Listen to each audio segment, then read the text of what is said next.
Hello, hello, hello, and welcome to my YouTube channel. My name is Jameelah, and I am a master manifester, and I'm sure you are too, because you're watching content like this, or you're listening to content like this. The name of this channel is Holistic Manifesting, because I believe in a whole body, whole mind, and whole being experience when it comes to manifesting these amazing lives that we are choosing to live, right? I just wanted to chat for a few minutes, and because I'm already ready for bed, I was like, well, I'll just do this audio, and then I'll put me a nice little slideshow over it in the morning. But I wanted to discuss just a few epiphanies that I've had lately. So I recently come across this song that I truly love since I was a little bitty girl. I Am Woman by Helen Reddy, right? And I mean, like, mostly everyone has heard it, right? And when I was little, my mom had a record player, of course, because I grew up in the 80s. And the record player wasn't it wasn't out of reach. Like, we could use it. It wasn't one of those things that was like, you can't touch that. But it was limited media.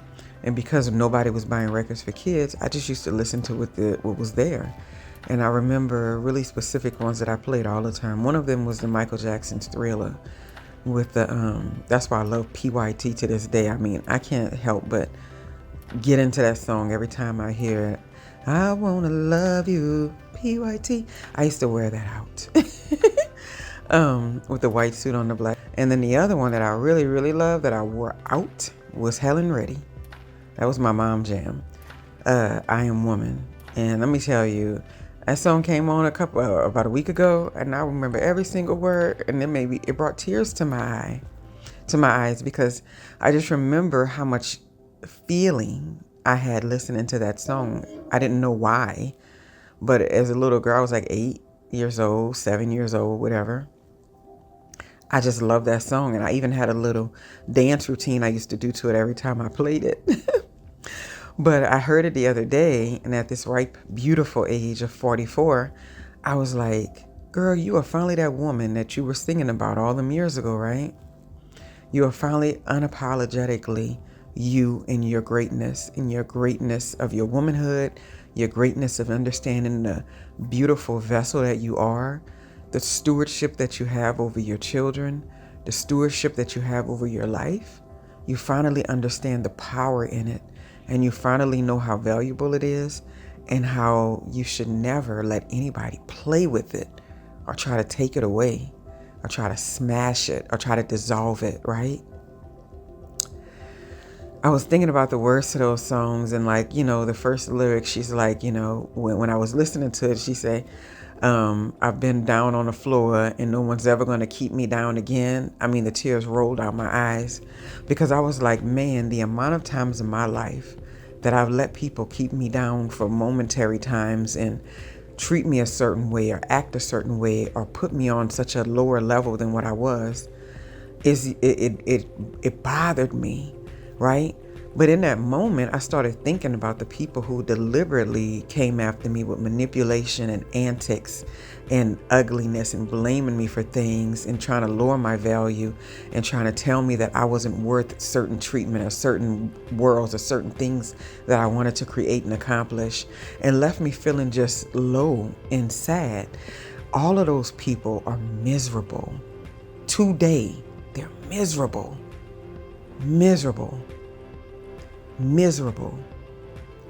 Trying to get to me in all kind of ways, sending little text messages and little emails and you're so amazing, and all these years it's like, yeah, I'm not too bad for a bad mom, right? I never said it, but I was called a bad mom by somebody early on, and now she's all, you're amazing, I can't believe the girls are so great. And I was like, not too bad for a bad mom. I didn't say it because I'm better than that now. But the problem is that I've always believed in what the Creator said. I've always believed that the source was inside of me, and that all I had to do was be diligent and righteous and carry out my purpose in life, and everything was going to always turn out okay. I've always believed that these things were supposed to be, that we are supposed to be in high places. We're supposed to have the good things in life. And what happened was I was running into too many people who didn't believe that for themselves. And because they couldn't find it for themselves, they wanted to squash it inside of me. And because the way life works is there are ups and there are downs. And we have these moments of the downs where we start to feel like, am I on the right track? Am I doing what I'm supposed to be doing? Am I, giving life what I'm supposed to be giving life? Is it working out? Moments come and it doesn't look like it. And often in those moments, that's when you run into those types of people. As people who, read tarot cards, they call them tower moments, right? You run into those people. And instead of them saying, nah, you're on the right track, believe in yourself, you're going to do great. You're doing well. You got talent. You got skills. Your life is going to get on the right side. Just keep believing. Nah, they like, how can I use you? How can I belittle you? How can I make you feel less than what you know that you are? All of those people. There's like people I can specifically think about in these moments. They're miserable. And I've always thought about that because sometimes we can get bitter and resentful thinking about people that we think got away with something with us. They treated us like this and they got away with it. They got away with manipulating us. They got away with leaving us holding the bag of responsibility, right? They got away. They got away with absolutely nothing. They're miserable. And my thought process now at this moment is like, when you came up against me, you were really coming up against yourself. When you came up against the goodness that was in me or the light that was trying to shine in different moments, you were really coming up against your own light. You're really coming up against your own greatness. Because to say that you don't believe in the greatness and value of others is to say that you don't even believe in the greatness and value in you. There's nobody who feels value. There's nobody who feels greatness that's going to sit there and tell you that somebody else has no inherent value, that somebody else has no inherent greatness. I've been around people that tried to convince me that I didn't deserve anything out of life because I was divorced and had 2 kids and I was a single mom. You know what I mean? It's like, you low on the totem pole. You don't have any value. You should be happy somebody's hanging around you because you have 2 kids and you're a single mom. Nonsense. Nonsense. Nonsense. I live good. I live amazing. I have a great life.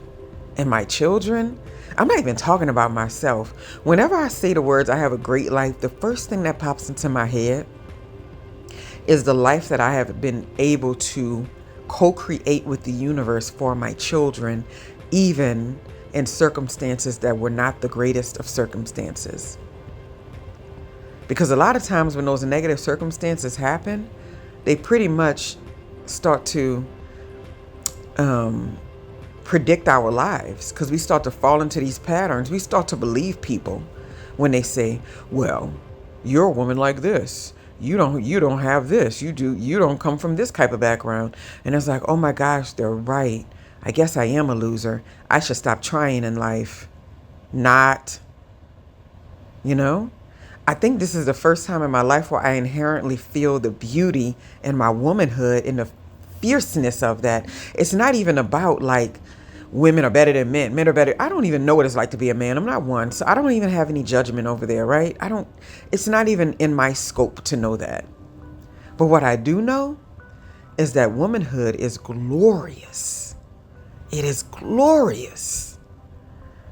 And I would never want to be anything else but this version of me in this life, in this time, in this space, in this place.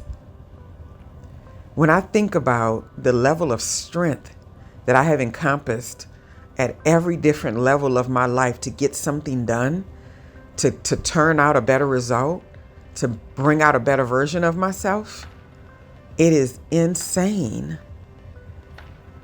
And when I think about the people and the places and the environments and all the things that tried to say, because I was this or because I was that, your personality is strong, you love yourself too much, you're too confident, You're too, you're too full of yourself. You're arrogant, whatever they labeled it as, whatever it was, negativity. And, and a lot of it was in my environments. It was like squashing my womanhood in so many ways. It's like you're telling me I'm a loser because I'm a single mom. It's like, man, that's insane. I'm a woman. I'm a vessel for life. That is insane that someone can possibly think that I am lower than them because I'm a woman. It's insane. My own dad at 80 years old just told me about 2 or 3 weeks ago that he was like, I don't know why I was ever brought up to believe that a woman was supposed to be less than me when I actually came from a woman, and a woman is the one who nurtured me and fed me and brought me up and took care of me. And he said, and why would I get older and believe that I'm supposed to be better than her in every instance of it? And I was like, man. So that's what it is, ladies. Sometimes you got to wait till they're 80 years old to realize it. I'm just kidding. But I saw it in my own parents' marriage. Because, I hear him say that now, but I watched their marriage. And as a 44-year-old woman now, yeah, he fought against my mom's personality a lot. And the thing about it what's the sad part about it was, she believed it. And I think that's what the older generation, I feel I'm bothered for them. I'm bothered for those women because they believed that somehow they were less when they were the bringers. You're the bringers of the people. You put the people on the earth. I just can't understand that phenomenon to believe that. I'm like, nah. And the thing about it is that I can believe all of this.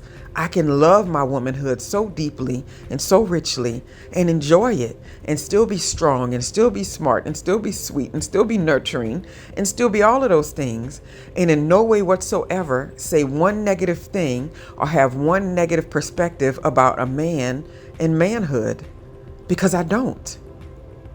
And see, that's a paradox for some people, because they think if you love your womanhood and you believe that you're valuable because you are a woman, that automatically means that you think that men are not valuable. And that's just not the truth. I think everybody's valuable. And so I just was sitting here having my tea, sitting in my room, staring across the room at this beautiful vision board that I can't even see from over here because that's how far it is away. That is blurry. I have to put on my glasses to see it. And my daughter coming up here asking me questions. She's out of breath because that's how far she has to walk to come to my room up the stairs. And I'm just thinking like, man, if I believed it, if I would have believed anything, any of those people tried to get into my head, I would not be here today. So I'm just sharing. I've never been so blissfully enjoyable and so fiercely happy and so fiercely excited to be a woman, because my whole entire life I've been told that was my malady, that was my fault. That was my issue. That was a problem. That everything is great about you except you're a woman. So therefore your life won't be that great. Literally. Even by siblings. I have an older brother sibling right now that tries to call me all the time. And I'm saying this because he doesn't even use the internet. But try to call me all the time. And he just bashes women the whole time I'm on the phone with him. And I listened to this for like years, my whole entire life. And I literally used to sit there and go, oh yeah, that's true. Women do that. Yeah, they're this, they're that, they're this. And I was like, but I'm a woman though. This is crazy. And I was like, nah, partner. Womanhood is beautiful. It's a sanctuary. It's a depth that I can't even put words into. And my number one thing And I do not think this is what makes a woman, so let's not say that. But a beautiful part of being a woman is when you carry that child. And when I tell you, when I think about the beauty of that and how it was minimized to nothing by previous relationship that I've been in, minimized to nothing. And I'm like, these are people. They are the people that's going to be in society creating and doing things. That is how you got here. How can you act like it means nothing? I'm so happy I learned better. I'm so happy I taught myself better because it wasn't generationally. Nah. Most of us come from women who think that the most important thing in the world is to have a man look at you and a man choose you, no matter who he is or what he is. Most of us come from people that can't go without having a boyfriend or a man in their life every 5 seconds, every bit of the moment, all the time. And to be free of that, I was just telling my daughter, I said, this is the first time in my life I am free of the idea of thinking that I need to attract someone. I don't care. I don't care. And it's not that I'm going to go out the house with hair rollers on and a silky cap and flip-flops. I don't look like that anyway. I'm always going to look my best now. I'm always going to put my best foot forward out there because I like to present well for myself. But this is the first time in my life I'm not looking like, oh, I wonder if that man is checking me. I don't care. And it's so nice to feel independently great and to know that if and when I let someone in my space, it's because I want them in my space. And for people to want to be wanted in my space or to be wanted in anybody's space, that means you have to be a quality person, right? Because people that like to be needed are the kind of people that know they're not quality. So they need to have you latched in to something. They need to have a hook in you for something. And if they can get you hooked in, then they ain't got to be a great person, right? If they can trap you into something that you need from them, then they don't have to be a better person. They don't have to be quality, right? It is so beautiful to be in a space in your life where you know that everybody that's in your space is because you want them to be there. Not because they're perfect, not because you don't have a history with them that's complicated, not because they don't get on your nerves. No, it's because you see the inherent value and quality in them as a person and you want them there. Right? My value is whatever I say my value is. My value is whatever I say my value is. Nobody else gets to determine what my value is, right? And it's an amazing thing to me that we run into these people sometimes in our lives who know what you are, who know what you can produce, and who know what you're capable of being and bringing and expanding in their environments. But they wanna keep it for themselves, and in order to do that, they got to make you as small as they possibly can so that they can be the only one to have access to that light. I am so grateful that I have released every single person in my life who ever tried to say, you are not valuable. You do not have what it takes. You are a joke. You're not beautiful. You're not that smart. The arrogance in some people I've run into when I have studied certain topics and taught certain topics and have been paid to speak in environments on certain topics, and them and their 2-bit internet knowledge coming to me and telling me something about, well, you don't understand that. And I'm like, I think that you're thinking that I don't get this because I'm a woman. And they're like, well, yeah, women inherently are blah, blah, blah. And I'm like, dang, that is insane. I have released all of those people. If they find their way back into my space in some shape, form, or fashion, they will have to become new people, and so will I. And that's all I can say on that. I am woman, hear me roar.